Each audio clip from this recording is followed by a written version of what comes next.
खरसिया के गढ़ में भारतीय जनता पार्टी के ललकार। विधानसभा चुनाव के चुनावी मैदान में महेश साहू के प्रबल दावेदारी हर ताल ठोक के ताल में ताल मिलावत है। जहां साहू जी के सघन जनसंपर्क दौरान में जन जन तक भारतीय जनता पार्टी के संदेश लेकर के पहुंचा थे। जहां मोदी है तो मुमकिन है बदलबो ये दारी। खरसिया विधानसभा में भारतीय जनता पार्टी के महेश साहू के पारी जैसे तत्व लेकर के जन जन तक संदेश पहुंचावत हैं। शुभकामना है, इसके लिए आप लोगों को बधाई और धन्यवाद करता हूँ।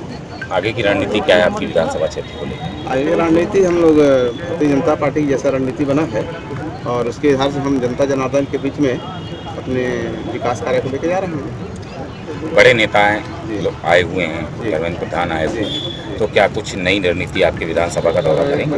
अभी बताएंगे वो लोग। अभी तो विजय संकल्प रैली आ रही है, फिर वो जैसा उनका मार्गदर्शन होगा उसके तहत हम सब लोग काम करेंगे कार्यकर्ता लोग। बस